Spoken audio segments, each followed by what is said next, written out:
Stugotz here for DraftKings.com. You've been waiting for this since February 6th. Football season is finally here, and there's no better way to get closer to the game you love than with DraftKings 1 Week Fantasy Football. To celebrate, DraftKings is hosting a $100,000 contest this Sunday that is totally free to enter, and if you draft the perfect lineup, you can win $1 billion.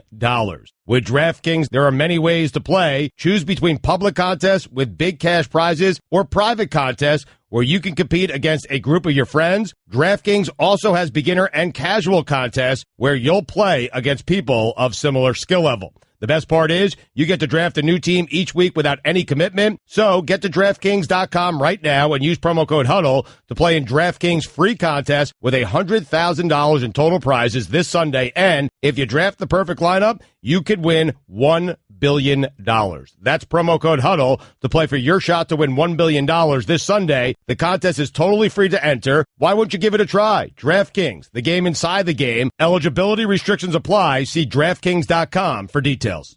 Football season is finally here, and DraftKings, the leader in 1 week fantasy sports, is giving you a shot to be crowned the first ever fantasy football billionaire. Draft the perfect lineup this Sunday, and you can win $1 billion. Just use code HUDDLE to play in DraftKings free contest with $100,000 in total guaranteed prizes this Sunday. And if you draft the perfect lineup, you can win $1 billion. It's free. Why wouldn't you try? DraftKings.com code HUDDLE. Eligibility restrictions apply. See DraftKings.com for details. My name is Clinton Yates, hosting the day. You want to give me a phone call? Hit me up. 888-ESPN, 888-729-3776. Of course, ESPN Radio is presented by Progressive Insurance. Now you can test drive Snapshot to see how much you could save before switching to Progressive. Visit progressive.com/snapshot. The baseball playoffs are looming large, kiddos. Tune in tomorrow as the Indians host the O's, presented by Firestone. Complete auto care coverage begins at 12:30 p.m. Eastern on ESPN Radio, ESPNRadio.com, and the ESPN app. My late grandmother's name was Betty. Betty lived for, I'd say, probably close to 50 years in a city I've been to quite a few times. That city's in Missouri.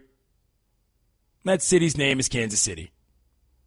If Grandma Betty were alive last night, she would have been hooting and hollering, standing on her couch, and maybe waving her .44 Magnum gun around her living room because she was so excited.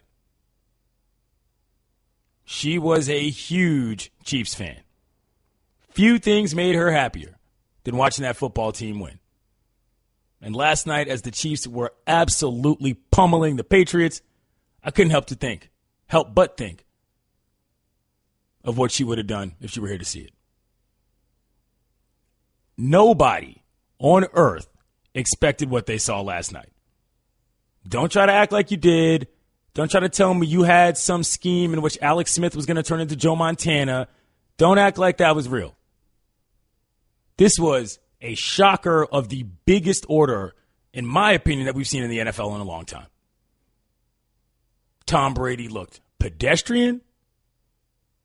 The Pats looked outworked, out-schemed, and flatly were outplayed. If I'm a Pats fan today, this is more than a week one problem, in my opinion. This is a big-time issue as to what you think this team can do this season. The Chiefs? Are you kidding me? Getting your can slammed at home like that the day you unfurl your championship banner? Woo! I'm sorry, that is wildly embarrassing on a lot of levels. Brady looked like a 40-year-old man. We talked about this yesterday. I said I am so excited for the day that Pats fans have to internally face themselves and ask the question, is this our guy going forward? We're not there yet. I mean, you can't just dump a guy after week one after all he's given you, but dog, that did not look good. I mean, if you're going to expect Kareem Hunt to blow up like that every week, nope. He was a rookie. Made that Pats defense look like they had no idea what was going on. Actually, a pretty impressive offensive game from the Chiefs. I'll give them that. They had a game plan They stuck to it. Alex Smith looked good throwing the ball deep, something that he's been criticized a lot for in his career. Tom Brady was angry. I'll admit it. I was happy to see it. There's all sorts of people writing articles. Did the Patriots need to be humbled? Did the fans need to be humbled? Did they need that loss? There are sports in which I believe in teams needing losses. I said on the Round the Horn Wednesday that I actually think the U.S. men's soccer team could do to miss a World Cup or two in order to realign their priorities. The one sport I do not think that's the case is football. You don't play enough games. There is no such thing as a good loss in football remotely. The math just isn't there. Let's hear the play-by-play of Alex Smith connecting with Kareem Hunt. Alex Smith wants to throw all kinds of time. He wants Kareem Hunt out of the backfield, 40, 35 to the 30. Hunt breaks the tackle, 15, 10, stiff arms the man, gets all the way to the end zone. Touchdown, Kansas City, 78 yards. Kareem Hunt, welcome to the National Football League. Your second touchdown of the night. That's from 101 The Fox, Chiefs Radio, the Chiefs Radio Network, They're in midseason form. But I got to ask you, Pats fans, let me know. I don't want to use the word panic button, but how far do you go with that? This wasn't a garden variety loss. 16 for 36 from Tom Brady? He missed 20 throws? A couple drops there, but come on. Can't have this. Can't have this at all. Let's hear what he had to say about his team's performance. Tom Brady, that is. The guys that are in there are going to have to do a good job. Every position that we have is going to have to do a better job than we did tonight. There was nothing really positive about anything that was done. So, we got to, get back to work. We got 9 days before our next game, and hopefully we play a lot better than tonight. Maybe I missed more of that presser, but pretty sure it starts with you, Tom. I mean, last time I checked, you're the one making the big dollars. You're the one all over my TV and magazines. We got to do a lot, apparently, but you are the leader of that team. It's creeping on up, the doubt. Creeping on in. What happens if they go to the next game and lose one? Do you start thinking about what's going to happen? Does the succession plan suddenly get, fast forwarded a little bit? Can't wait for this to become a problem in Boston. Like, actively looking forward to the internal combustion that will be Pats fans if Brady starts off the season as bad as he did yesterday. Bill Belichick, head coach of the Pats, was absolutely not happy with it either. Let's hear him. We didn't really do much of anything well enough tonight to deserve to win. We gave up 42 points, stopped on 4 short yardage plays. Got to coach better. Got to practice better. Got to play better. We got a lot of work to do. That's obvious. We'll have to get back to work and see if we can improve pretty much everything. Just not good enough. Andy, Kansas City did a good job. Give them credit. But we just really weren't competitive enough, especially on offense and defense. Just made too many mistakes and it didn't play well on top of that. Fundamentals weren't good enough. Really nothing was good enough, so we all got to do a better job. That's going to be pretty much the answer to every question because that's what it was. Awfully quiet media room. Could have heard a pin drop in there. Vastly different tone from the beginning of the game. Or shall I say before the game.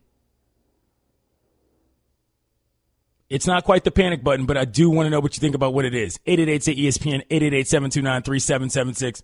Are you chilling, Pats fan? Is this just another L in your mind? Look pretty bad to me. Y'all know that I ain't no football expert. Y'all know that I'm not going to chalk talk these X's and O's with you like that. I just turn on the TV, watch the games, know what I know.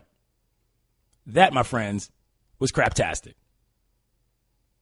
Decent game through a couple quarters. Don't get me wrong. But they didn't look good. They didn't look good at all. And Alex Smith, on that hand, looked great. I'm not saying he played the best game I've ever seen. But to get 4 TDs and no interceptions on the road, I'm not sure anybody thought Alex Smith still had that game in him at all in his career in this league. Let's hear what he had to say about this tremendous performance. There's a ton of anticipation for him. This one probably more than any other I'd been a part of, just because it's kicking off the season and you're playing the defending world champs. But they're openers. I mean, that's it, right? I mean, you can't make more of it than that. I mean, it's a win, it's a big win, but you got to be able to handle it the right way. I mean, we got to be able to be resilient, turn our attention to next week, and you got to be able to stack them, and stay short-sighted and have a sense of urgency about your business. So, yeah, it's certainly probably the biggest opener I've been a part of.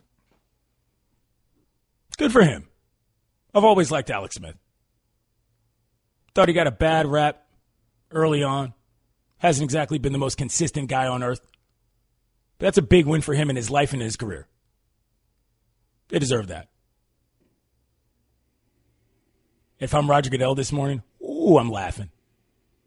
Y'all out there waving towels around with clown noses on. Who's the clown now? Certainly could have used one last night. I don't know, maybe to distract the Chiefs from running all over the field. Pats fans, it doesn't look good. And you know who's happy about it? Me. I'm Clinton Yates, filling in for Dan Le Batard here on ESPN Radio. Aaron Dotson is going to be joining the program later to co-host with me. Currently coming to campus. You know him from The Undefeated. You've probably seen him on SportsCenter as well, doing his style bits. So he's going to join the program and offer his insight as well. Got a good guest list coming up. Couple surprises. Timmy Kirkson's going to be here as well. My buddy Travis Waldron's going to be on the show. Efforting for Stugotz. And we're going to talk to Steve Weiss of the NFL Network as well. Hi, everyone. Stugotz here. Support for the Dan Le Batard Show podcast comes from our friends at Rocket Mortgage by Quicken Loans. Chances are you're confident when it comes to your work, your hobbies, and your life.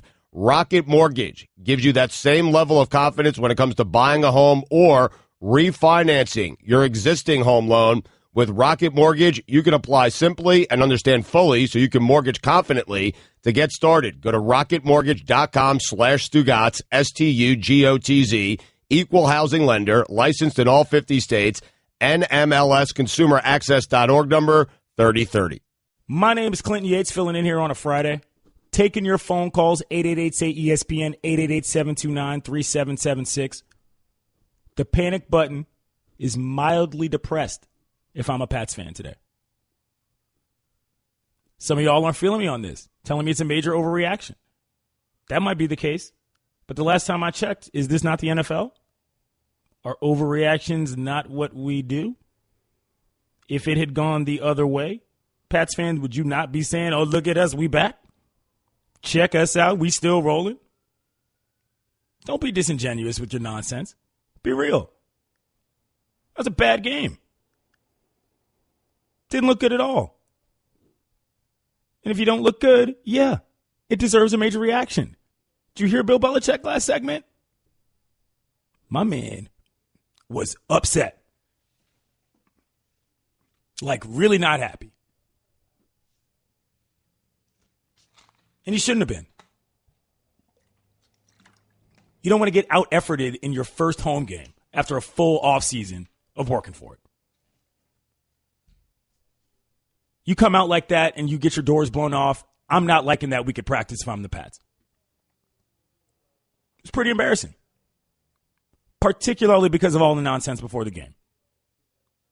Let's hear what Sal Powell had to say after the game about the one missing piece on the Pats. Let's go back to Tom Brady's two words, attitude and competitiveness. Two things provided by Julian Edelman, who did not play in this game. So now we can finally answer the question everybody had been asking for 10 days. Would Tom Brady, would the Patriots miss Julian Edelman? And the answer is emphatically yes. In this game, the Patriots converted 5 of 15, 33% on third down. That's Julian Edelman's money down. They missed Edelman, and they're not getting him back. You're listening to the Dan Le Batard Show on ESPN Radio. You can catch Stugotz and Mike Golick Jr. every Sunday on Weekend Observations from 7 to 9 a.m. Eastern on ESPN Radio and the ESPN app. Tune in for college football action tomorrow night as Stanford battles USC. It's presented by Goodyear. Coverage begins at 8 p.m. Eastern on ESPN Radio, ESPNRadio.com, and the ESPN app. 888-SAY-ESPN, 888-729-3776. Dennis in Oklahoma, how you doing? Doing good. I was just going to say last night, Amendola filled in great for Edelman, but once he went out, Brady, he looked like an old man that was undecisive and just didn't even know what to do. And Alex Smith, he was great, throwing the ball downfield. He was on the money. I mean, and the speed of the Kansas City team was impressive. That's going to be impressive this year. Thanks for the phone call. I think you're right. All right. He looked a little confused, which is fine. He didn't have his major weapons. They're down to their 3 deep. It is an actual problem. Not everybody is plug and play, particularly with Edelman. There's just no other guy like that in the league. There's nothing wrong with having actual problems as long as you address them and believe that they're real. 888-ESPN, 888-729-3776. Justin in Alabama, how you doing? Doing great. Thanks for taking my call. No problem. I just want to say, it's not time to panic. Definitely not a Patriots fan, so it was pretty fun to watch that butt whooping. But, they said the same thing. I think it was last year when the Chiefs put the whooping on them. Oh, Tom Brady's done all this and that. They went on to win the Super Bowl. I'm pretty sure that was last year. But, I've watched football long enough that it's the final 8 games. That's the make or breaker. Thanks for the phone call. Last time I checked, they all count the same. And fair enough. If you're not pressing the panic button, that's fine. But the problems are bigger than just one loss. They've lost a lot of things. Let's hear what Steve Young had to say about that regarding the Pats. The real issue is if we start to see a theme on the defense where they can't put pressure on a quarterback. And not only that, they can't make big plays. And they let up. When's the last time you saw the Patriots, under any circumstances, in preseason, big plays up and down the field? That's the thing that they got to go and obviously fix. If they didn't rush the passer really well last year. If it gets worse, now Tom Brady in that offense with Edelman being gone, it puts some more pressure on him. That's the biggest issue. It's not just Brady, y'all. They got injury issues. Defense looks like a sieve. Didn't win at home. Bad situation. 888-ESPN, 888-729-3776. Paul in Minnesota, what's good? Hey, guys, I just want to echo a great quarterback. RELAX. Relax, man. It is the first game of the year. You're right. It looked bad. But it's game 1. It's a 16-game regular season. It was ridiculous to assume that the Pats are going to go 16-0. Could they go 13-3 or 12-4, which is about their average? Absolutely. And out of the East, that's going to win the division, and you know that. Let me ask you a question. Who are you a fan of? Are you a Pats fan? Absolutely. Would you rather trade? Who would you rather have right now, Brady or Rodgers? Speaking of RELAX. I'd still rather have Tom Brady. Okay. Now, thanks for the phone call. Appreciate it. That doesn't make a lot of sense to me. Aaron Dotson's here. Hey, you there? I'm here. What's up? What's up, Playboy? How you doing, man? Pretty good. Quickly, before we get to break, what did you think of that game last night? Full disclosure, I did not watch it. I went. Nice. I went to go see it last night. I saw the highlights, obviously. Ooh. I don't agree with our man who just got off the phone. I'll take Rodgers any day of the week over Brady. Obviously, I have a lot of respect for Brady, but Rodgers is still in his prime. Brady looked like an old man out there last night. So the Pats fans had clowns on their towels, and Aaron Dotson watched clowns on the screen last night. Straight ahead, my boy Travis Waldron of the Huffington Post is going to join us. He's in Florida as they prepare for Hurricane Irma. Clinton Yates, Aaron Dotson filling in for Dan Lebitard. You're listening to Love Advice with Leanne. Caller, you're on the air. Hi, Leanne. Longtime listener, first-time caller. Why, in your professional opinion, do you never take my calls off the air? Is this Carl? Yep, it's Carl. I mean, we had a few dates. Everything was great. I thought, Well, when you switch to Geico, you could save a lot of money on car insurance. Okay, awesome. You should call them. I will. Geico, because saving 15% or more on car insurance is always a great answer. Joining us on the Shell Pennzoil Performance Line right now, the Huffington Post, Travis Waldron. Trav, first thing I'll ask you, did you watch the game last night? I did not. Oh, okay. Were you out reporting? We were out reporting pretty well into the evening down in Miami, and then drove back to the hotel, and we were just trying to get situated, so didn't have a lot of time to watch the game, but kind of followed it on Twitter a little bit. So fair enough. But let me just so you're down in Fort Lauderdale. You're there for obviously the Hurricane Irma situation. Obviously, this is a Miami-based show. Dan and Stugotz are out because they're either sheltering or evacuating. Just give me an idea of what it looks like where you are at this point. Well, we were in Fort Lauderdale on Wednesday night, and it was pretty calm. A lot of people, Home Depot, Walmart, obviously very crowded, but people were, pretty calm, orderly, just kind of going about their business. And even though they were Home Depot was running out of wood, Walmart was running out of water, it didn't feel too panicked. As the day went on and throughout the day yesterday, I mean, you could definitely kind of sense a little bit of shift in pace and attitude. People are a little bit more urgent, but it certainly seems like they've done a good job of preparing down here and giving everybody enough time. I was at the gas station in Miramar this morning, which is a little bit northwest of Miami, and the lines were out of the parking lot. It's not like it's a normal day in that sense, but it still went pretty fast, pretty smooth. There's even some like kind of eerie signs of normalcy. On the way to the gas station, there were people like state workers out mowing the grass on the highway. So it's people are getting ready, but right now it almost feels it's almost more anxiety than fear right now. I think it's sort of everybody has kind of had a few days to get done what they need to get done. The people who are leaving are making those moves, and now it's just sort of sit and wait and see what happens. Travis, how did you get this assignment, and what's it kind of like going into a situation where everyone's either evacuating or leaving or preparing for worst case scenario?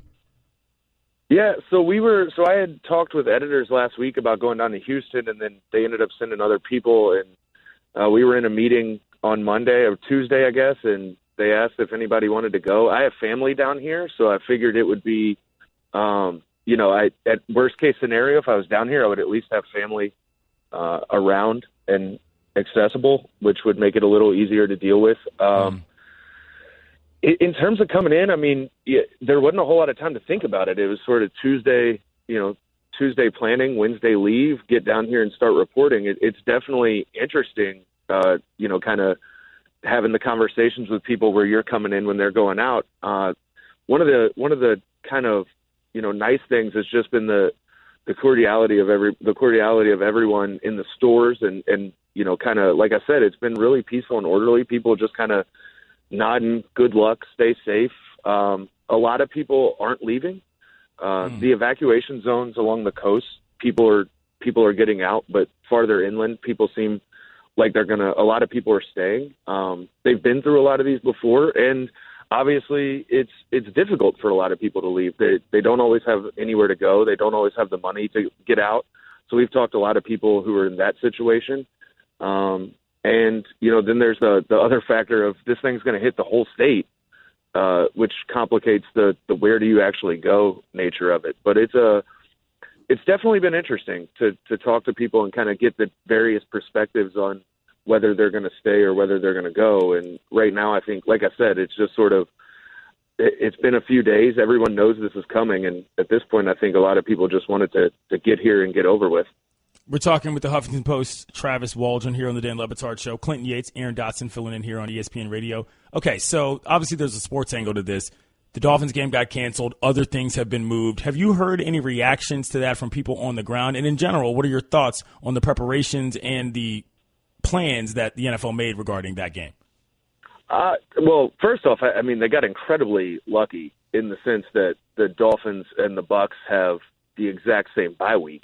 Yeah. Which made it a pretty easy decision. And obviously some of the players are probably a little upset that they're not going to get a bye week in the middle of the season now, but I don't really see what other choice Roger Goodell and the NFL and the two teams had.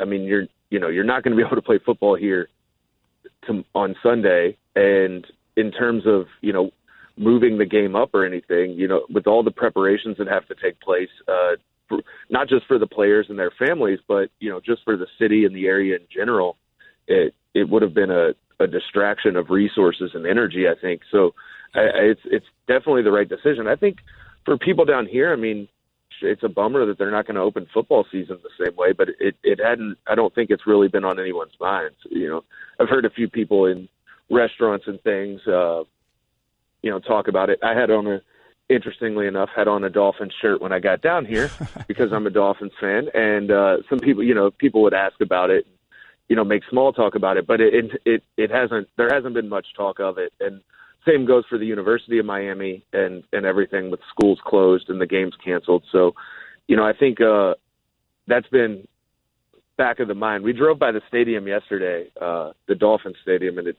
interesting. It's sitting out in the middle of nowhere and kind of all on its own. And yeah, even that, you're used to seeing stadiums empty when it's not in the middle of, when it's not a game day or anything. But even then, just the way it was just sitting there, kind of the knowing that all of this is coming at everything, and it just it stood out to me for some reason. Travis, have you gotten any wind at all of the high school sports landscape? Obviously, school just went back in, and Miami's a really big hotbed for high school talent, especially during football season. Yeah, so obviously the schools are all closed through the weekend, so there won't be any football this weekend. We'll probably get a better sense of that today. A lot of the schools in Miami have been set up as shelters. So, and we're planning to go visit some of those today and just get a sense of how they're preparing and what they're doing and what they're going to look like come Saturday afternoon, Sunday morning. But yeah, I mean, we were talking about it yesterday. This is a huge high school football area, and it's, one of the impacts of Katrina and Harvey and these storms that have hit the Gulf Coast is, right at the beginning of school. Football has been a huge disruption, or it's been a huge disruption for football in school. And it'll be interesting to see afterward, how the students and how the schools deal with it. Obviously there's the huge athletic complexes down here at some of these schools, and they're certainly going to be impacted. And that was one of the things from Katrina was how many football players, big time recruits, the same that exist down here the same way, ended up in different states and different schools. And it'll certainly be interesting to see, how that plays out in not just the coming days, but the coming months.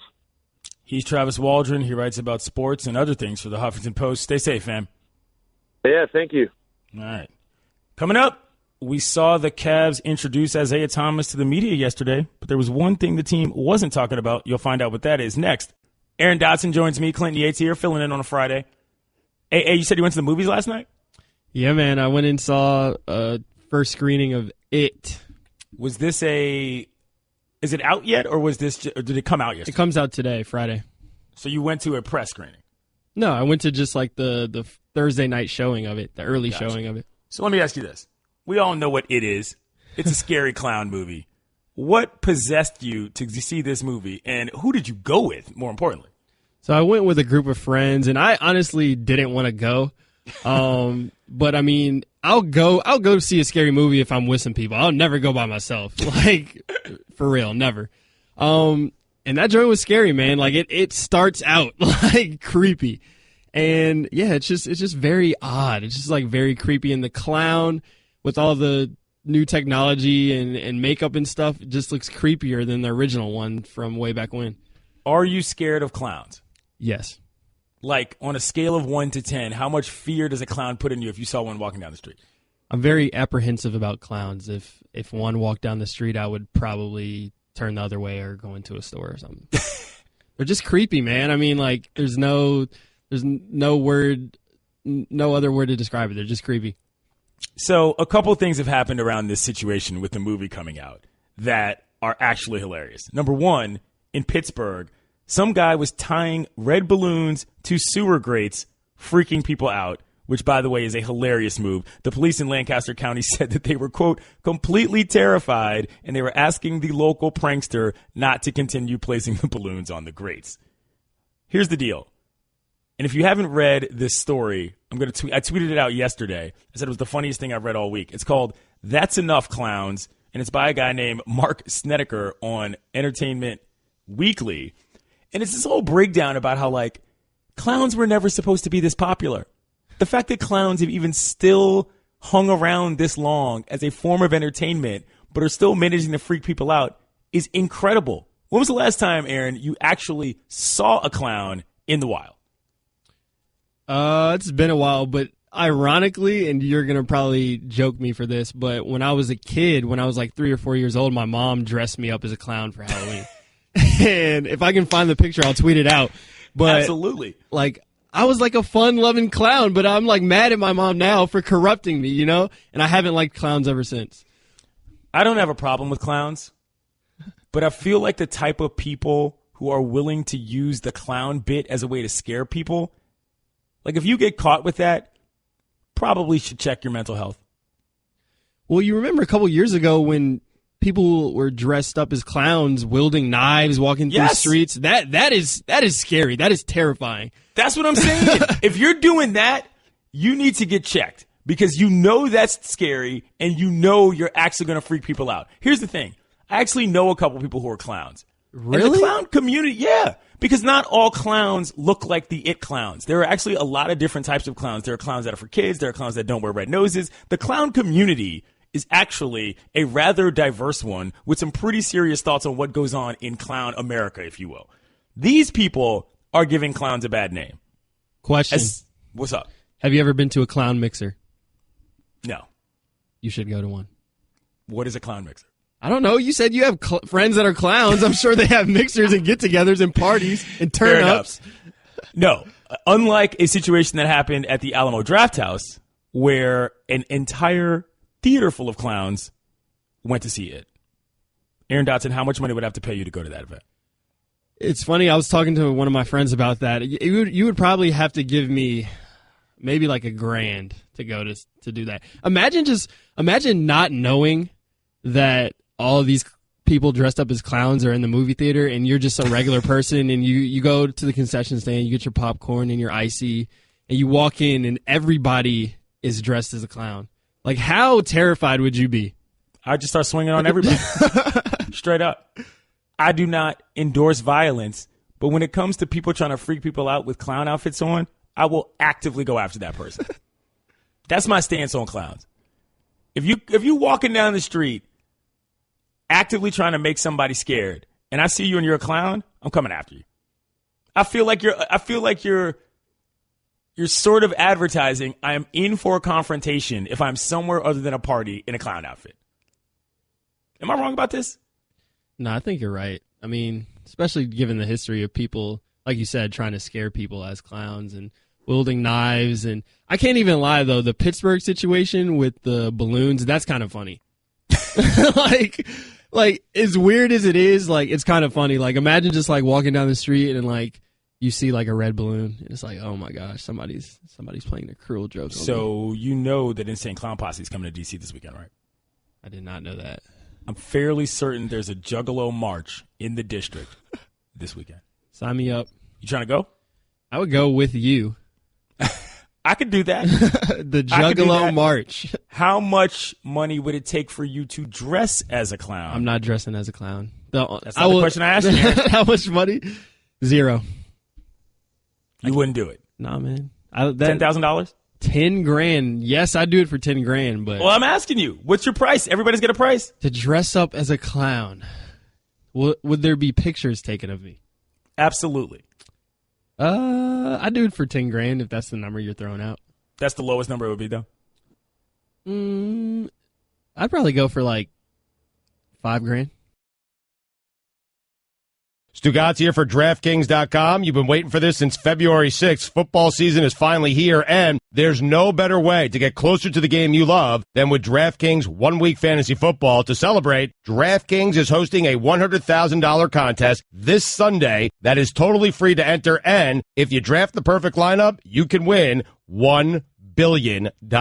With DraftKings, there are many ways to play. Choose between public contests with big cash prizes or private contests where you can compete against a group of your friends. DraftKings also has beginner and casual contests where you'll play against people of similar skill level. The best part is you get to draft a new team each week without any commitment. So get to DraftKings.com right now and use promo code HUDDLE to play in DraftKings free contest with $100,000 in total prizes this Sunday. And if you draft the perfect lineup, you could win $1 billion. That's promo code HUDDLE to play for your shot to win $1 billion this Sunday. The contest is totally free to enter. Why won't you give it a try? DraftKings, the game inside the game. Eligibility restrictions apply. See DraftKings.com for details. Football season is finally here, and DraftKings, the leader in one-week fantasy sports, is giving you a shot to be crowned the first ever fantasy football billionaire. Draft the perfect lineup this Sunday, and you can win $1 billion. Just use code HUDDLE to play in DraftKings free contest with $100,000 in total guaranteed prizes this Sunday. And if you draft the perfect lineup, you can win $1 billion. It's free. Why wouldn't you try? DraftKings.com code HUDDLE. Eligibility restrictions apply. See DraftKings.com for details. ESPN MLB analyst Tim Kirkjian joins us on the Shell Pennzoil Performance Line. Tim, it comes out today, the Stephen King movie. What are your thoughts on clowns? I probably won't watch it. There's probably a Pirates-Reds game that I have to watch. So, and I'm not big on horror films. I'm kind of a chicken. So, good chance I won't see it, unfortunately. All right, in all seriousness, though, the Dodgers look like they are in complete free fall, but they've been ahead for so long. At what point should Dodger fans actually be worried about what's going on with this team? Well, I would be worried right now, given the rest of the National League. The Nationals, once they get healthy with Bryce Harper, it's an if, but once they get healthy, that's a really good team. If the Cubs make the playoffs, and I think they will, I wouldn't want to see them either, assuming Jake Arrieta's healthy. The Diamondbacks have won 13 games in a row and just beat the Dodgers 6 straight times. Those are just some of the teams they'd have to see in the postseason, and that's a pretty formidable group there. Plus, it's amazing. The Dodgers lost. It took them 71 games to lose 11 games, and now they've lost 12 games out of 13. That's just stunning how this has happened. And their run, their offense is really in trouble for the moment, at least. 3 runs scored in the last 4 games, and during this 13-game span, they've only scored 28 runs. That's got to turn, or else the worries are going to get greater in L.A.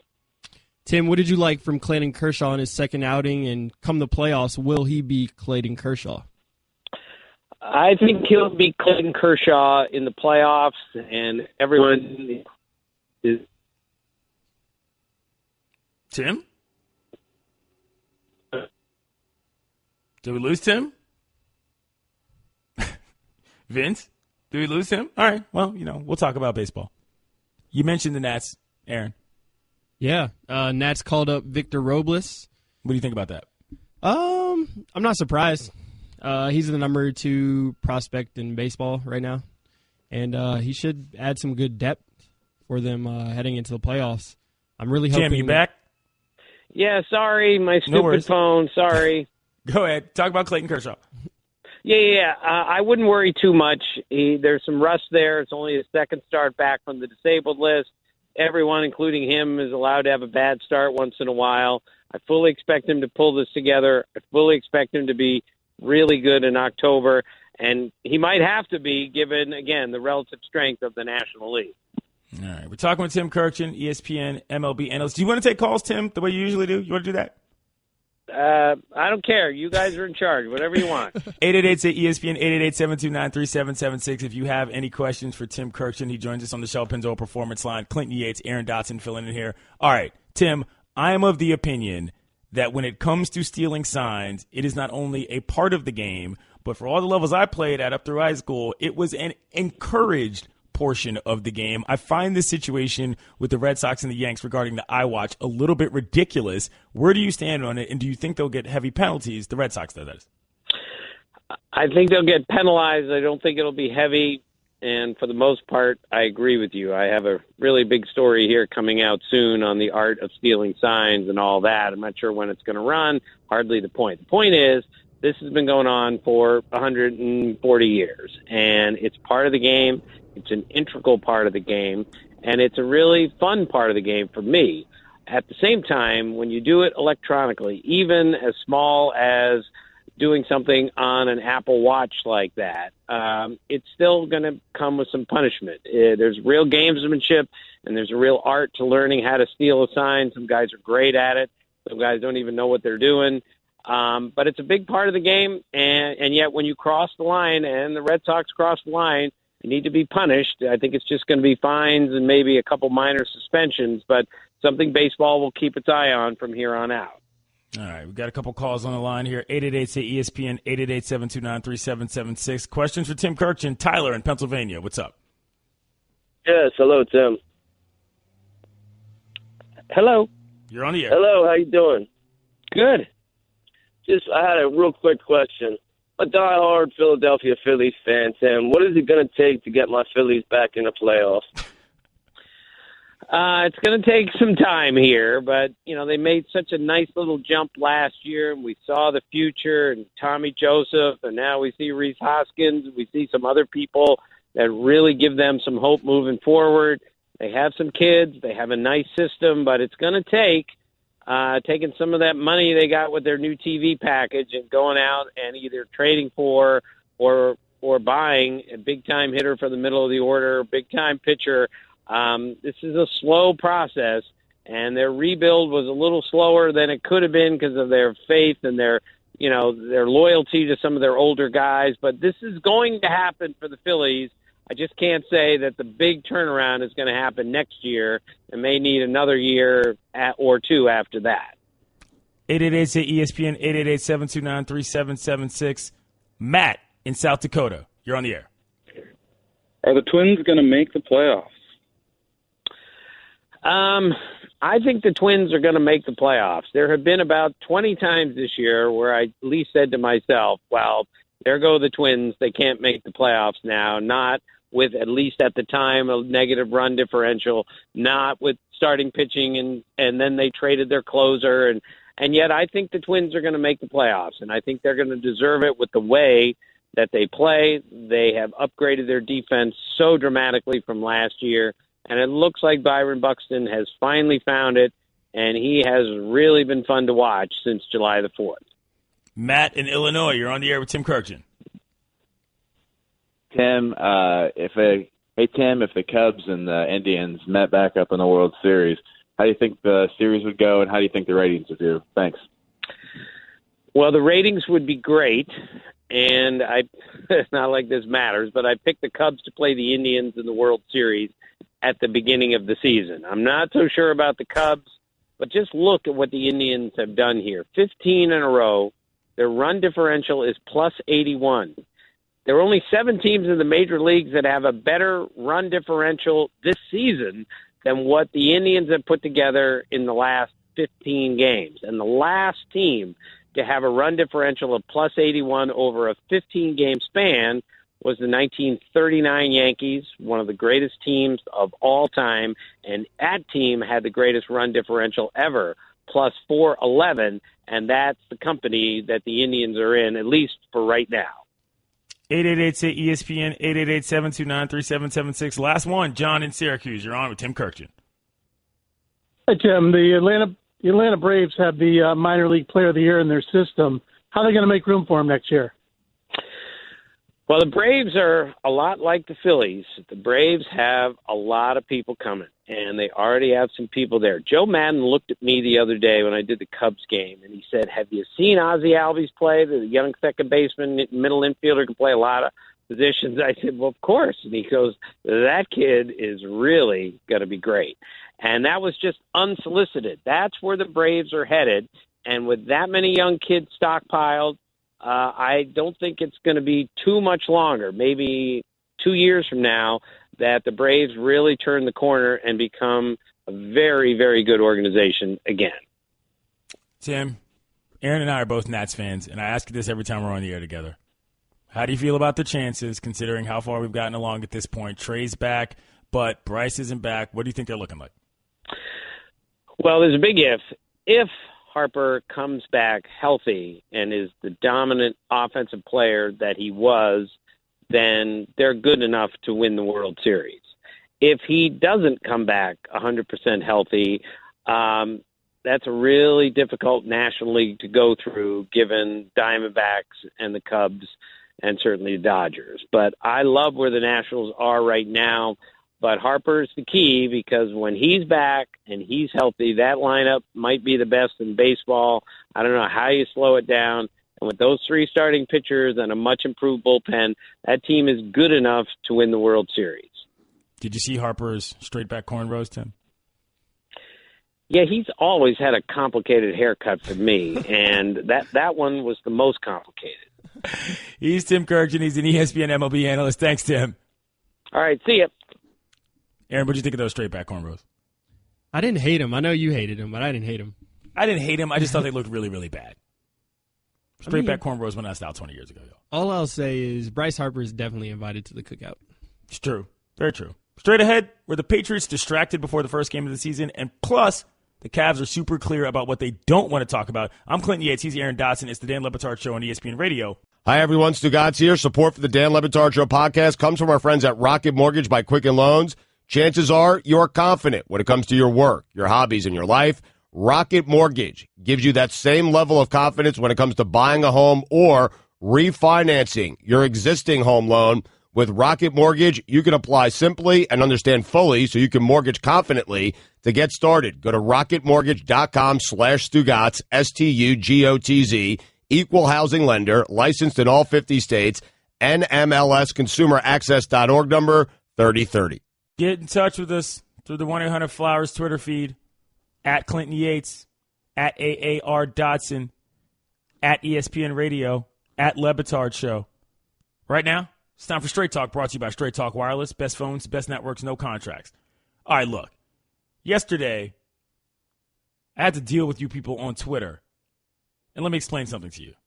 Here's how the program works when I'm on it. I've told you this a million times before. If you come incorrect in my mentions, I will embarrass you in front of your friends and your family, and I will not apologize.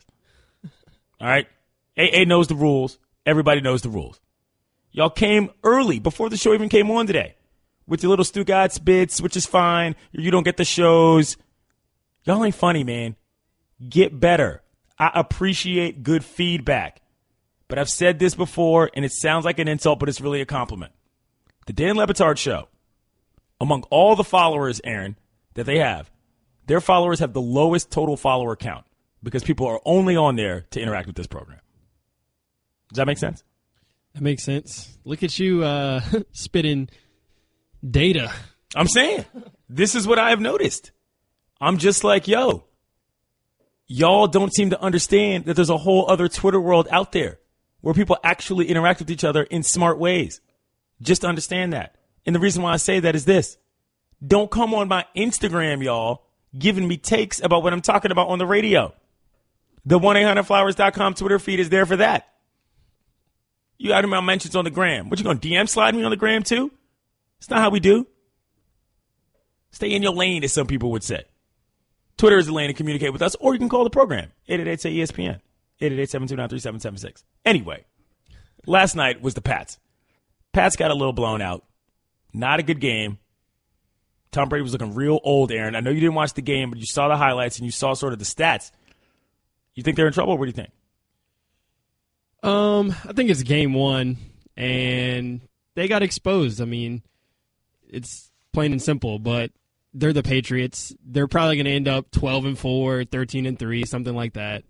But they were clearly distracted with all the festivities. Yeah. Getting the rings, and then they had 28-3 on the scoreboard when fans came in the stadium, which is the ultimate troll job, which I am here for 100%. But do you think that's a good troll job? It's pretty funny. Right. I think it's a pretty good one. What about you? Not really. It's much funnier that they got banged out after it, though. I'm taking a lot of joy in that. They overplayed it. And I think you're right. I think they were a little distracted, which, to be fair, I actually think is reasonable. You know, that's a lot going on. Goodell was there. It was a whole thing. They clearly didn't have it, and that's fine. But don't tell me it's just week one, y'all. The games all count the same. There's not that many. Sure, they're probably going to win 10 games. But I think they're going to have some major adjustments, personally. Is this still a Super Bowl team? That's a really tough question because with Amendola out and their injury situation, I mean, look, I know Tom Brady has, taken a bag of marbles to the Super Bowl before, but he's still 40. This is not the same. I don't see this team making the Super Bowl, no. Personally. Let's hear what Tom Brady had to say about his team's performance last night. I think it's just better execution. I mean, we just, situational football is always important to us, and short yardage and a lot of things that we need to do a better job of. So it was pretty just a very poor effort. We just have to be a lot better in a lot of areas, starting with our attitude and our competitiveness, and we're going to have to do a lot better tonight. Do you like the Pats, Aaron? Like, what do you think about them as a squad? Do you dislike them? Do you like them? They're fans. Where are you on where Patriot Nation is as far as the rest of the NFL is concerned?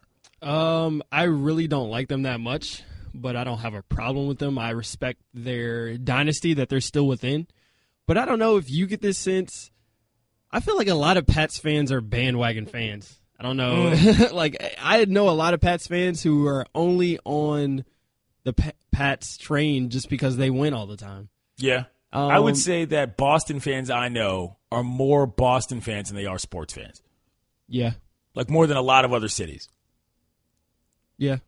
I mean, it's just crazy to think about the Pats. Let's throw it back to last season. If they would have gotten blown out in the Super Bowl, which they were on track to doing, the narrative would be completely different right now. Yep. But because they came back from that 28-3 deficit, they're riding high. They got all those good free agent signings in the offseason, but they really laid an egg last night. The Pats gave up 42 points, the most in 307 games under Bill Belichick. They gave up 537 yards, the most given up by Belichick head coached team ever. That's not good, y'all. That's not good at all. Although a season-opening loss hasn't deterred the Pats in the past. Look, they've gone on to win the Super Bowl in each of the previous 3 times they lost their first game of the season. So there's that, if you believe in hocus pocus. Belichick is going to make some adjustments. He's the Greg Popovich of the NFL. You gotta bet on him. I don't know, though. Is Belichick as woke as Popovich? I'm saying like just X's his nose. Not he's definitely not as woke as Greg Popovich. But I'm Is just saying, Belichick invited to the cookout? No. I don't think so either. Because he would bring a +1 who would not be invited to the cookout. He'd bring a lacrosse player. He'd bring a Navy lacrosse player. You caught my drift. I got you. At Clinton Yates, you deserve your own show on the moon where Earth can't hear. You're the Brock Osweiler of sports radio. # make it stop. Wow.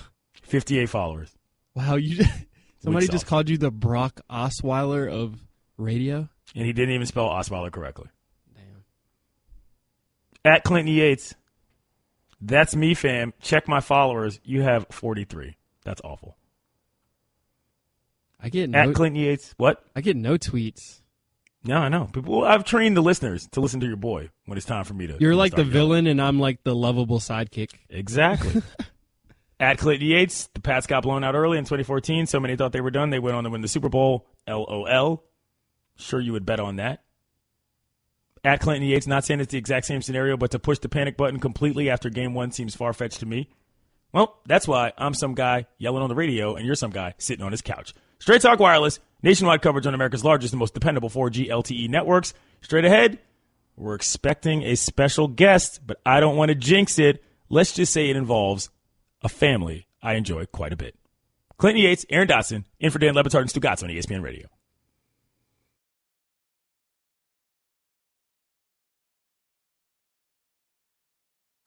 Okay, Kevin, for the grand prize of $1 million, what color is the White House? I know this. 5 seconds. Oh, switching to Geico could save you a bunch of money on car insurance? Okay. Judges? That's true, Kevin. They'll allow it. Congratulations. You're a winner. Woo! Geico, because saving 15% or more on car insurance is always a great answer. Joining us right now on the Shell Penzo Performance Line, you know the name, you know the game, CEO, businessman, celebrity dad, coach, trainer, LeVar Ball joins us. Good morning, LeVar. Good Good morning. How you doing today, man? What's going on in California these days? Good. I'm having a great time. I'm feeling good. All right. Well, I'm going to ask you about the show. Ball in the Family is out on Facebook. It seems to be a big success. It obviously has been a large part of you guys' lives. Tell me a little bit about how that show, just in terms of production, affected how you guys do things, because I know y'all got a lot going on in that family. We got a lot going on, but it's not affecting what we're doing. It's just showing people a different light of the Ball family, because most of the time people just interviewing me and ask me about shoes and things. So when I give them these statements or whatever I say, they say, wow, I didn't know he was like that. Because nobody really knows us. They're just, hearing little sound bites here and there. LeVar, you recently made the announcement that your youngest, LaMelo, will be getting his own shoe. What sort of feedback have you gotten, and are you at all worried about his college eligibility? Oh, no, I'm not worried about no college eligibility. But he got his own shoe out already. He's the first one ever in high school. You got LeBron James, Michael Jordan. Nobody ever had one in high school. But my son does. We're talking with LeVar Ball here, the Dan Le Batard Show with Stugotz, Clinton Yates, Aaron Dotson filling in. So let me ask you this, LeVar. Things have come a long way in terms of when people first sort of heard of you, if you will, introducing your sons and all that. Now that Lonzo is in the pros, how has this affected your system and your plan in terms of how you do things? Because not everybody's going to be under the same roof or even in the same place. I imagine that, particularly with the situation regarding, Tina, at least from what I've seen from the show, things are going to get a little harder. How much bandwidth do you have to do all this, fam? No, things are going to get easier. This is not hard. This is all a plan, and it's going accordingly. Ain't nothing going to get hard. I don't care. The plan was all my sons are going to be in the pros, and that's going to happen. And I'm having a good time doing it. Like I said, it's not going to get harder. I'm going to stay the same person. My boys know what I'm about. I know what they're about. And we're just moving forward, just doing things that we already planned on doing. So it's not going to get hard, Like I said, even with my wife, I'm still going to take care of her regardless. And like I told her, she's having a good time. She get up, ain't got to worry about nothing. As long as she hanging out with me, she going to be fine. LeVar, you seem to be all about expansion. Do you see the Big Baller brand expanding beyond just basketball and representing other athletes besides your sons? I don't know yet. Probably so. But I'm going to make sure I take care of these three first before I start, because I don't want to. People have asked me, can I represent them and stuff like that, but I don't want to give them 20% and have my boys 80%. I got to be 100 in for my boys, because that's not fair for either one of us. So that's why I'm not taking on anybody till all three of my boys in the league. We're talking with LeVar Ball here on the Dan Le Batard Show with Stugotz, Clinton Yates, Aaron Dotson fill in. LeVar, let me ask you this. As a dad, you have quite a few responsibilities, and you do so many things. But what does LeVar Ball do for fun that doesn't involve necessarily the rest of his family? Like, what is your hobby or what have you of choice that actually gives you entertainment? Basketball, football. Like I said, my boy's passion is basketball. My passion is not basketball, football. It's personal training. So I still train kids and stuff, and I still train people around the neighborhood. That's my thing. I can do that all day. Okay. And the good thing about it, I make money personal training. So like I tell people, like most of my youngsters, I said, if you have a passion for something and you happen to get paid for it, you already won in life. Because after you done bought everything, you better have a passion to do something. LeVar, obviously Lonzo has the Zo2s. LaMelo has the MB1s. Is LiAngelo ever going to get his own signature shoe? Of course, man, come on. I got three boys. See, people get to tripping, and they thinking, I'm going to make two and don't make one, just like the narrative that came out. Oh, LeVar said one of his sons ain't going to make the NBA. Are you crazy? It's just like this. Jello's in there with the UCLA right now. You can't make him a shoe. But I'll tell you what, as soon as he's out of there in April, he guaranteed he's going to have a shoe. So one of the things you talk about, LeVar, is just sort of, inspiration for your sons and how they sort of go about doing what they do. What athletes do you actually look up to in terms of, role models for them beyond the Ball family? We don't look up to no role models. They look up to me. Like I said, we're doing stuff differently. We're doing stuff differently, so we don't look up to anybody. We make our own path. So, LeVar, recently Jay-Z went on a podcast, the Rap Radar podcast, and said he bought 3 pairs of Lonzo's shoes, but hasn't gotten them yet. When are you planning on... That makes sense. I told him we're not getting nobody else's shoes out until November 24th. So, of course, you haven't gotten them yet. Ain't nobody got them yet. All right. We said we'll release them. Just because you're Jay-Z don't mean you get your shoes tomorrow. Last thing I'll ask you, LeVar, what can we expect in the upcoming season of Ball in the Family in terms of things we didn't already know, because you've been pretty much in the public eye for a long time? What can you expect? You can expect just watching it and understanding what we do as a family and how we roll together and just how we're going to be making history. All right. Fair enough. So you have to tune in on 3, 4, 5, 6, 7, 8, 9, and 10 episodes.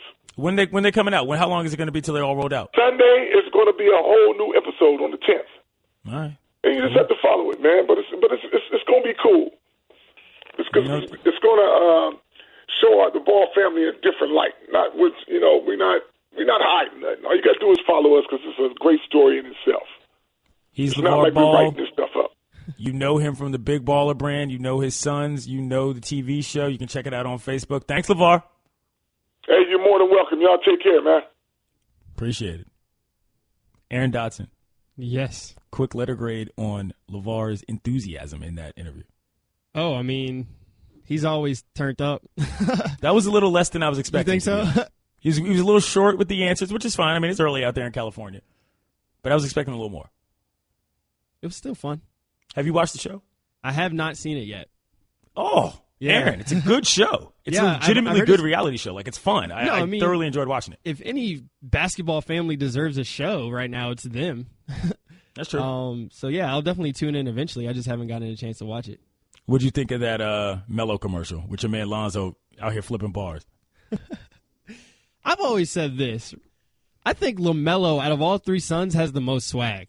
Oh, yeah. That's a non-question. Yeah, and to see him on the show in the Lambo and the pictures of him in the Lambo and the fact that he has his own shoe, I kind of agree with LeVar. I mean, no high school kid has ever gotten his own shoe, and that's kind of crazy. Where do you stand on the Nas situation? Ooh. Well, I have a pretty close relationship with one little B, and a curse might be coming down. So let me tell you something. If Lonzo Ball thought anything else at his age, I would be worried about hip-hop big time. There is no reason Lonzo Ball should not feel exactly the way he does. What was he, 20? 19? I mean, whatever age he is supposed to think that because that's all his life knows. I would never expect him to be respecting Nas on any level or any dad rap for that matter. Yeah, I mean, I'm not surprised. He's a young kid. But still, I do agree with Lil B. In a sense, you have to pay homage to the greats. Of course.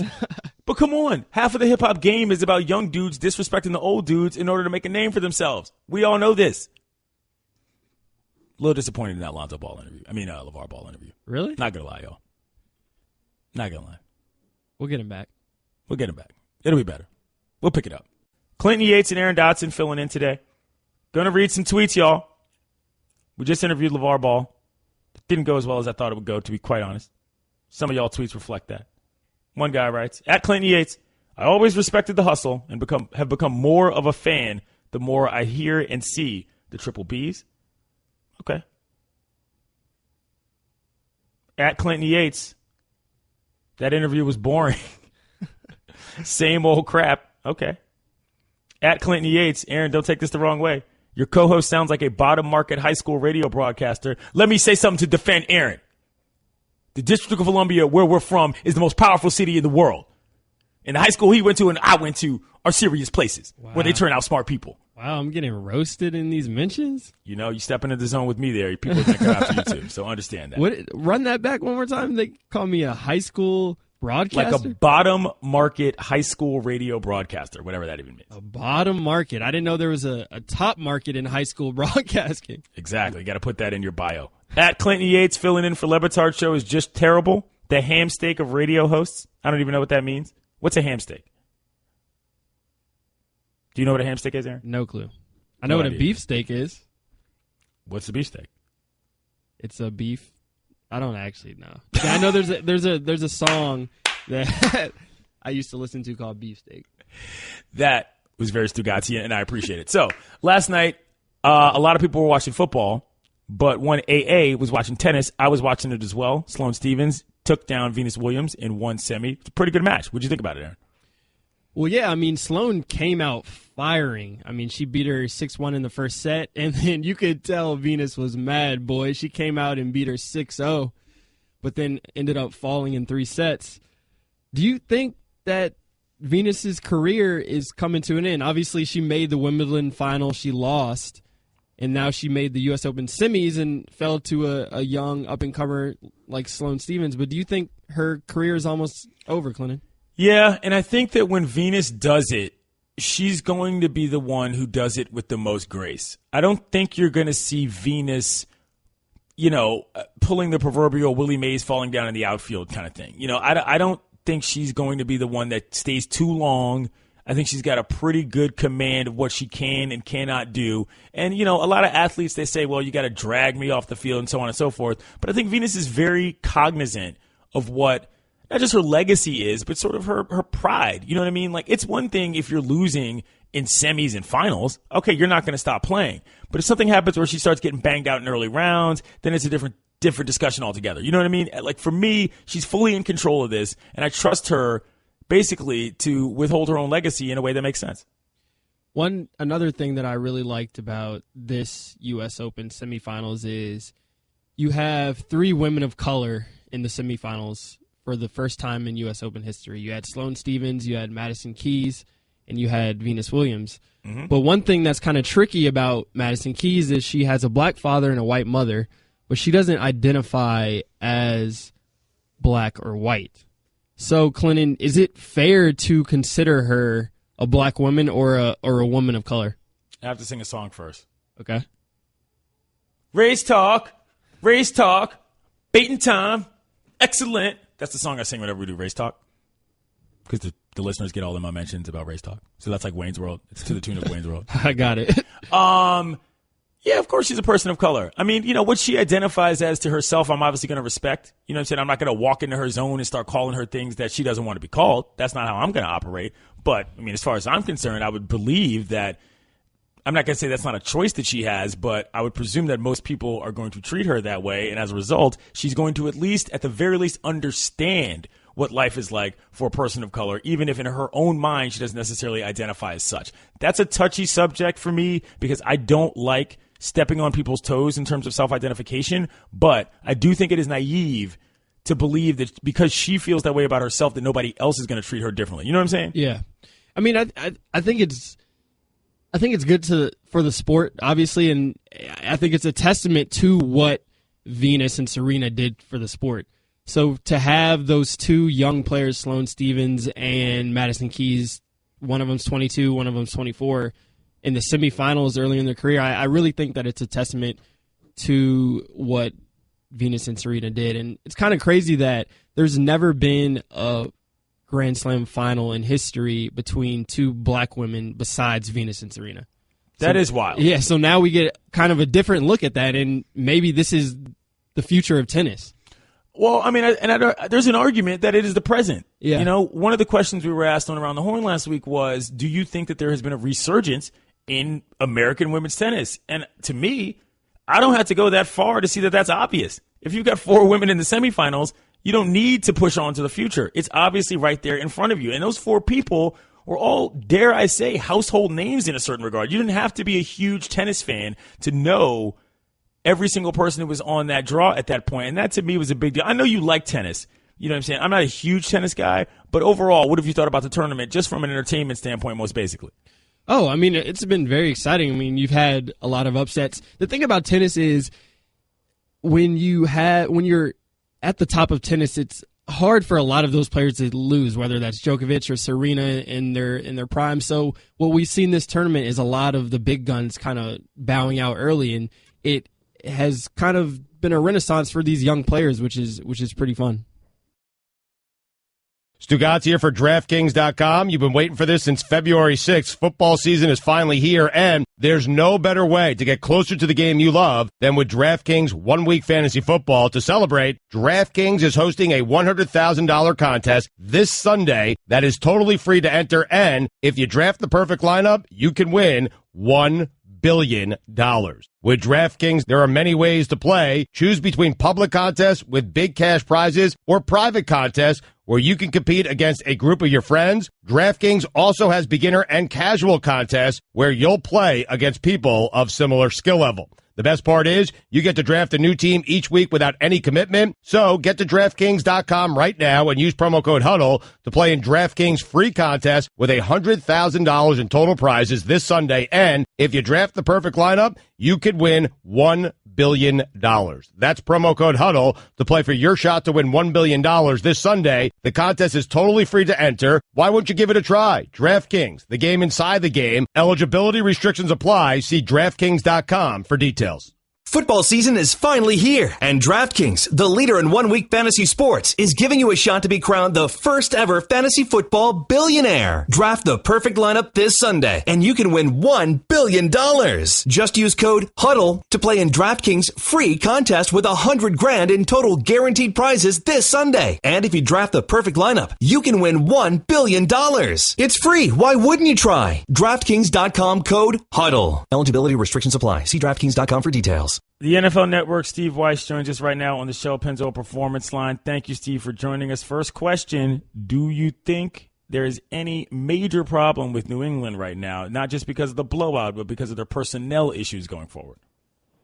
Well, first off, Clinton, but you have to tell me, did you see R-E or E-U when you went to the Ibex the other night? First of all, the Ibex. All right, so hold on. Let's quickly break this down. Steve went to Howard way back in the day, and he is referencing DC clubs that existed long before I could get into these places and go-go bands that are no longer around. But I did see R.E. the other day at Cool Disco Dan's funeral that I actually spoke at, so I got to see a live go-go band for the first time in a while. So that's that, Steve. So there you go. Okay, now back to your question. Do I see a larger picture of issue or concern for the Patriots based on personnel? No. Look, it's week one. We're going to have overreaction Friday, overreaction Monday. A lot of teams don't look themselves week one, and then they get things on track. I will say this. It was a bad matchup for the Patriots. Remember a couple of years ago, the Chiefs did this to the Patriots as well, just blew their doors off, and everyone thought the world was coming to an end for the Patriots, and the Patriots righted the ship. But defensively, we saw last night, over the past couple of years, the Patriots have gotten rid of some pass rushers, namely Chandler Jones, let some other guys go. Once Dante Hightower left that game last night with that knee injury, which our Ian Rappaport's reporting is an MCL sprain, you saw that Andy Reid just exploited matchups all over the field, the long pass to Kareem Hunt, the running back, when he was matched up against an outside linebacker, and Cassius Marsh, who just got there 5 days ago. The Chiefs, Andy Reid, just did a brilliant job of exploiting matchups. I don't think, again, overall, the Patriots are going to be dealing with guys like Tyreek Hill and Kareem Hunt when they play a lot of teams in their division and several teams in the AFC. It was just a great game plan and great scheming. And I was with the Chiefs, over the past 4 days leading up to the game. And players were telling me that their game plan and their personnel gave them, a lot of confidence going into this game because they felt that they did have some favorable matchups on both sides of the ball. And you saw as that game wore on, Justin Houston, who was healthy, he dominated things at the line of scrimmage and the point of attack. So the Patriots, again, matchup-wise, the Chiefs just really had their number last night. But overall, I don't think this is a great concern for New England. Steve, speaking of matchups, Kareem Hunt was a matchup nightmare last night. What did you make of his performance? And it seems like Andy Reid can throw in any running back and he'll produce. Is this more of a system thing, or does Kareem Hunt have some bona fide talent? Well, Kareem Hunt's got a lot of talent. I mean, you saw what he did at Toledo.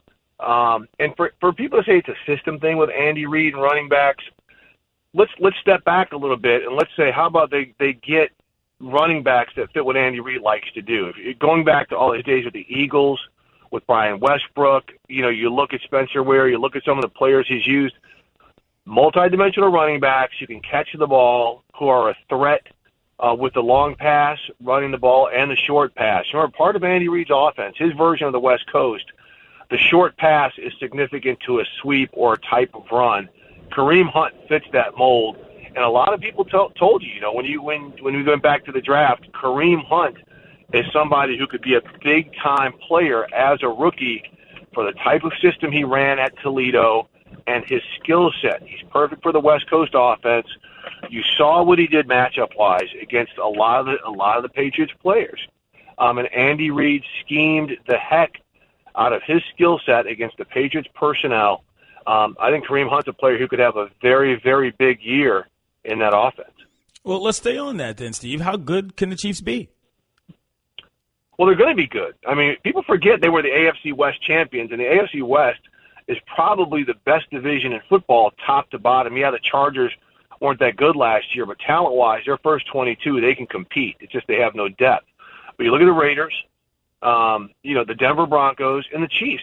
And the Chiefs, as good as the Raiders can be, they have not been able to beat the Chiefs. It's a tough matchup. So Kansas City's a team that gets overlooked, small market, doesn't have a lot of splashy personalities, but they are loaded. And, again, their depth on both sides of the ball, they've got some depth concerns in the secondary, but their linebackers are fine. Their defensive front is fine. We saw last night that offensive line is pretty darn good for what they like to do. I mean, they blocked the heck out of the Patriots, especially on the edges. And then in the backfield, you saw Kareem Hunt. They lose Spencer Ware. He steps right in and plays well. Charkandrick West is okay. I think Spiller, they let go of C.J. Spiller before the game. I think they're going to end up bringing him back. The one thing that you have to be, I guess, if there is a concern, is who's going to be the second receiver or the third receiver, I should say, to consistently step up. You've got Tyreek Hill and Travis Kelce. Who's going to be that other guy consistently? Because after a while, people are going to kind of figure out what the Chiefs' tendencies are, and they're going to do what they can to take away Kareem Hunt and Tyreek Hill. Who else is going to step up besides Travis Kelce? And that's kind of the bigger concern. But they showed last night that they can put some points on the board. And let's not forget, the Chiefs led the NFL in takeaways last year. They didn't have a whole lot of takeaways last night.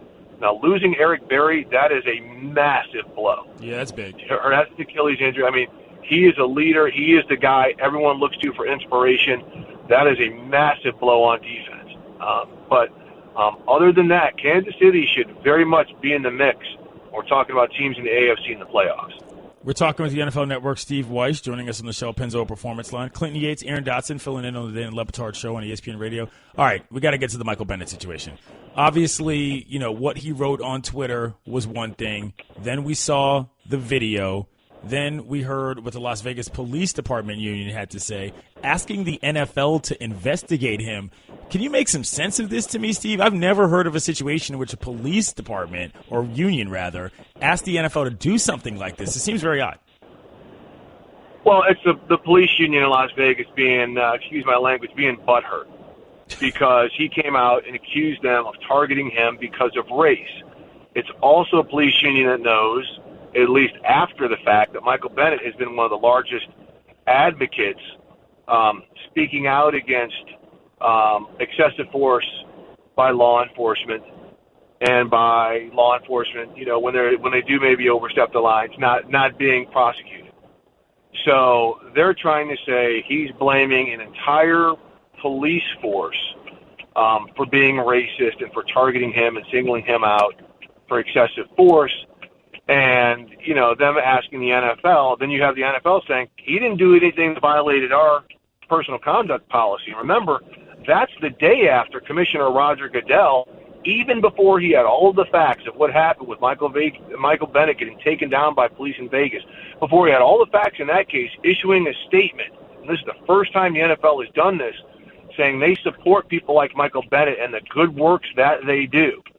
So then the next day they come out and say, we're not investigating him. He doesn't, on first blush, he doesn't look like he's done anything wrong that's violated our policies. So whatever you want to do, you have to handle it on your own. So in terms of a police union, they're just trying to say, hey, we're standing up for our guys. They didn't target him. But that was such a reach. And this is the big problem that a lot of people have against some law enforcement, some of the issues, is that instead of addressing the issue of maybe something possibly wrong happening here or excessive force or someone being wrongly targeted, they're going to blame the victim. They're going to blame somebody who's accusing the police of doing something wrong. And that's what a lot of folks are speaking out against. And this is that whole blue wall issue that some people are very concerned about. And I think by the Las Vegas Police Union trying to take this preemptive strike, they're reinforcing some of the negative images people have of law enforcement.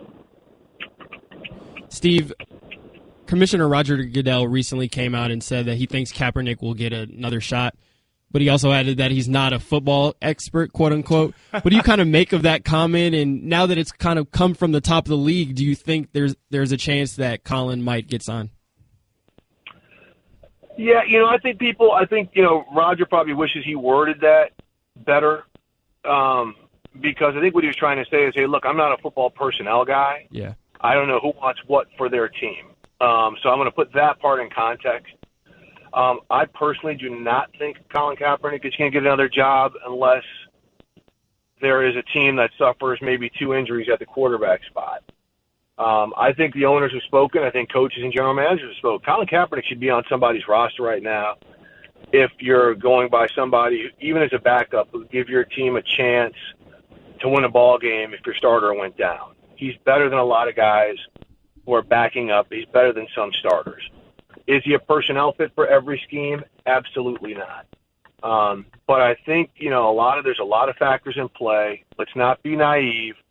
Let's also look at the fact that the 2 teams that did show interest in Kaepernick, Seattle, which brought him in, and Baltimore, would at least publicly express they were looking at him, they got raked over the coals. First off, by people who want nothing to do with Kaepernick.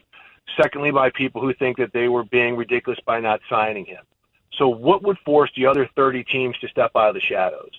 They're like, hey, we don't want to deal with any of this stuff, so we're not going to deal with it. And I think you have a lot of that stuff going on. Trust me, as somebody who covers the league, there's just teams that do not want to deal with this.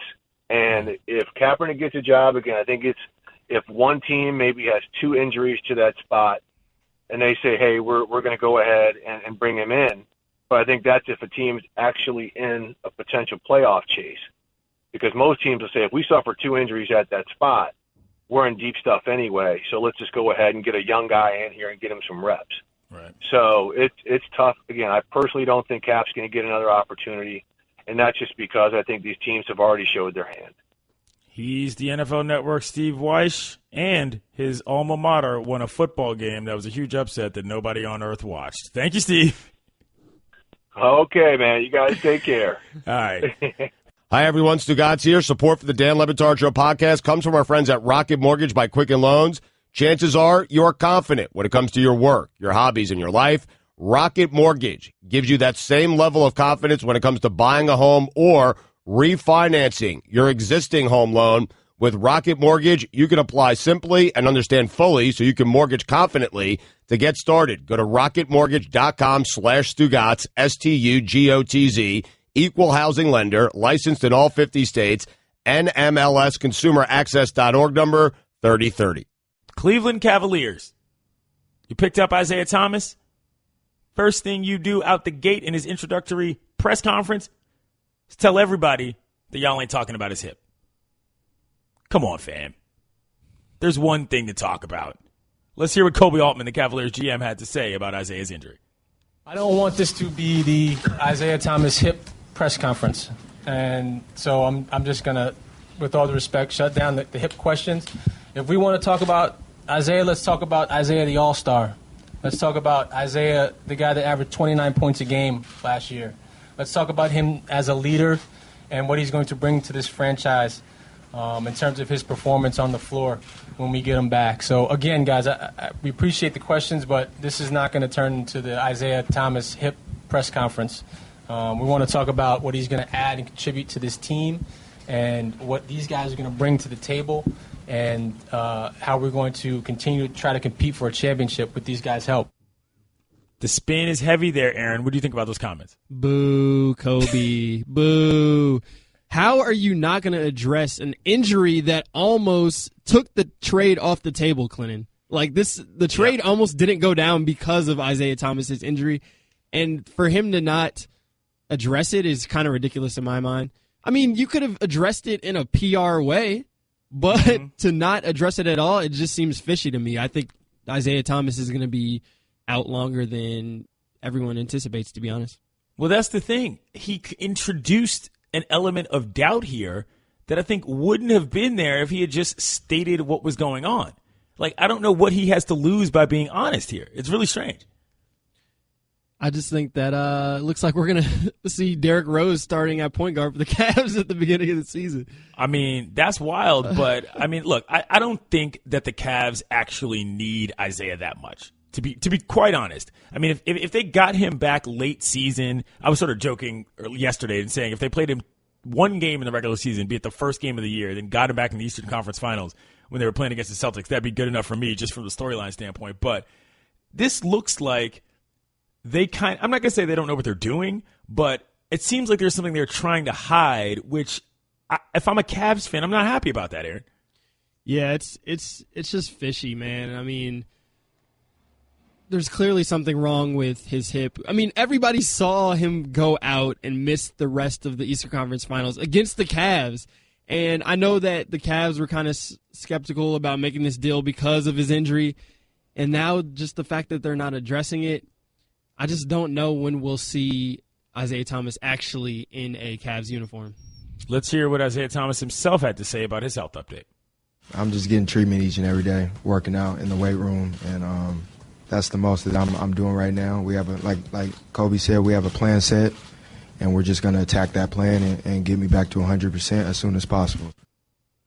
Is there any scenario here in which you think the Cavs ends up losing this trade, Aaron, if IT can't play? Like, how big of a deal is this in your world if it turns out he really is not just incapable of getting on the court, but when he does get back on the court, not the same player? I think it all has to do with LeBron James, to be honest. I mean, it has to do with whether or not he's going to leave next year, because I think that there's still a good enough team to make it back to the Eastern Conference Finals with or without Kyrie. They added some other pieces to their roster. Obviously, they don't have an all-star point guard anymore, healthy at least. But I think that it all kind of has to do with LeBron James. I actually think that Cleveland got the better side of the deal. I just think that they're gearing up for the future, and they're gearing up for losing LeBron James. So you add a prolific scorer in Isaiah Thomas, who might not be completely healthy right now, but you would like to think that he's going to get healthy at some point. Right. You add a first-round draft pick. But if you lose LeBron, it still sets you up to rebuild kind of better than losing him the first time. That Nets pick, it actually allows you to have some level of hope going forward. Let's hear what Isaiah Thomas had to say about playing with LeBron James. It was surprising. It definitely. He's texted me a few times. He's reached out. I know he's reached out to Jay as well. And he's just excited about what we can bring to the table and how we can help. And, I mean, to speak for myself, I'm excited to play with the best player in the world. I've been in situations before where things have been a little tough and we haven't had the best players, but we just kept fighting and worked with what we had. But being put in this situation on the court is everything. To play with the best player in the world, to play with a guy like Kevin Love and J.R. Smith and Derrick Rose and to be coached by a guy like Tyronn Lue, who's played in this league for a long time, it's like I said it in my Players Tribune piece yesterday, it's like a match made in heaven. Cavaliers, don't think you're going to get through this whole season just telling people they can't ask about IT. He's the biggest trade of the offseason. He's one of the most important players in the league, and y'all got him. If you honestly think you're going to go through the rest of this little charade and actually be able to have people on your side, you're wrong. Pump the brakes. You're listening to Love Advice with Leanne. Caller, you're on the air. Hi, Leanne. Longtime listener, first-time caller. Why, in your professional opinion, do you never take my calls off the air? Is this Carl? Yep, it's Carl. I mean, we had a few dates. Everything was great. I thought, Well, when you switch to Geico, you could save a lot of money on car insurance. Okay, awesome. You should call them. I will. Geico, because saving 15% or more on car insurance is always a great answer. How do you think your reads have gone today, Aaron? I've struggled through a couple of them. I'm not. They've been good diction, low energy. Really? Yeah, because I think that at this point, I thought my diction was not that good. The diction was better, but the energy was not quite there. Excuse me. It's not a diss. Listen, you know how it is on Le Batard Show. Everybody's got to discuss everything. # constructive criticism. We've all been there. One of the people who always gets this too is Dominique Foxworth. Dominique Foxworth, our colleague at The Undefeated, also my co-host on the Morning Roast. Dominique Foxworth, who also, through the goodness of his heart, gifted me an Xbox. Really? That I now still have. You didn't know that? All right, I'm about to text him right now. Because he said, okay, I have beef with that. I'm happy for you that you got an Xbox. However, Dominique said he was going to give me his old Apple Watch. I've still yet to get that. Oh. I know. So you're calling out Fox. I'm calling him out. All right. Well, no, he gave me an Xbox. And why this matters is because I pretty much play one game, and that's FIFA. Oh. I think the new FIFA just came out yesterday, right? Yeah, it did. Thanks for inviting me over to play FIFA. I guess it just came out. My bad. I didn't even get the new one yet. I'm just saying I'm a one-game guy. But because I'm on this new thing where, I'm sort of getting back into football, kind of trying to rekindle my love for the gridiron. I'm obviously taking fantasy a little bit more seriously, watching more football games, reading more about football. I'm thinking about getting Madden, AA. So, funny story. A couple weeks ago, I actually went to the Madden launch party in New York City. Really? And it was quite the shindig. Where was it? It was in Midtown, at this kind of warehouse, and they had it all decorated. There was like AstroTurf, and they had Xboxes set up all around the room so you could just play whenever you wanted. It was open bar. Ray Shrimmer performed. Word? Which was pretty cool because, it wasn't like a staged venue, so they were on this little stage, and I was maybe like 3 or 4 feet away from them. Huh. And they performed like 5 songs, and it's funny because after the event, we all left, and they're just outside posted, and I go up and I take a pic with Slim Jimmy. I have my arm around him, and then I go up to. Oh, you were that guy. Yeah, I was that guy. Move. Hey, How man, why not? Did you introduce yourself as Aaron Dotson of the Undefeated, or did you just go random guy? I want a picture. No, we were talking, we were chopping it up, and I was like, "Can I get a pic with you?" And he was like, "Yeah, that's cool." And then I went up to Sway Lee, and same type of deal. I go to put my arm around him, and a security guard is behind me, this huge dude, could be an offensive tackle, slaps my hand off of Sway Lee. And Whoa! Aggressively slaps it off. Doesn't ask me to take it off, aggressively slaps it off. And I'm like, okay, that's fair. But at the same time, Sway Lee is not Barack Obama, all right? Let me embrace Sway Lee for this IG pic. I haven't posted it yet, though. You haven't posted it yet? You don't have it on Latergram? Latergram, yeah. Because, I don't know if I'm going to post it on Twitter because Sway Lee threw up the middle finger. Ooh. And I considered doing the same, but I didn't. Quasi-controversial. So what was the rest of the event like? I mean, did you play anybody in Madden? What did they have there beyond the video games and Ray Shrimmer? Oh, yeah. So I took my roommate as a +1, and because he doesn't really go to events like this, and he was it was like a kid in the candy store. AA had a light flex move. Exactly. You got to spread the wealth to your homies, and he loves Madden, so we went. We played each other a couple games in Madden, and then Chad Johnson was there, and I got a chance to interview him. And he's a really, really funny guy. He's just a very eccentric guy. So I interviewed him. The interview's up on theundefeated.com if you want to check it out. Okay. And yeah, it was a really fun night. I will tell you this: Sway Lee and Slim Jimmy are garbage at Madden. They were playing some of because Madden has a new story mode, and Chad Johnson is featured in it, and some other actors. Mahershala Ali is actually in it. Huh. And they were playing the cast. Sway Lee and Slim Jimmy were playing the cast. From the game. Yeah, from the game. And at one point, Slim Jimmy looks over to my boy, and he's like, "Yeah, we don't know what we're doing. We don't really watch sports." So it was kind of funny to see them in a different element. How good are you at Madden? I'm not that good, but I'm I'm competent in Madden. This new Madden is very, very hard. I play like just the regular gameplay. Yeah, just the gameplay. It's a lot of individual play. It requires a lot of individual play, controlling individual players, especially like on the defensive side of the ball. So like a couple nights ago, I was playing with my roommate and our other friend, and when I lie to you not, we were playing in a game. My friend that I was playing against, he threw 9 interceptions. What? Yeah. Wow. That doesn't even sound like fun. Straight like that. No, it's that pretty doesn't fun. sound like fun at all. It's pretty fun. And some of the players on it are like ridiculous. Like OBJ on it is like amazing. Tyreek Hill is really good. Word. I don't think I'm gonna get Madden. Yeah, I wouldn't get it, to be honest. You sort of talked me out of it. Like, I don't need a hard game. You know what I mean? Like, for a long time, and those of you who've listened to me on these airwaves for a while, keep tweeting me, haters, but know that I love baseball. But I can't stand baseball video games. They're too complicated. They're not really that fun. There's a whole lot like, everything I like about baseball in real life is everything I don't like about baseball in video games. And I'm wondering if that's going to be the same with football. I ain't trying to memorize plays.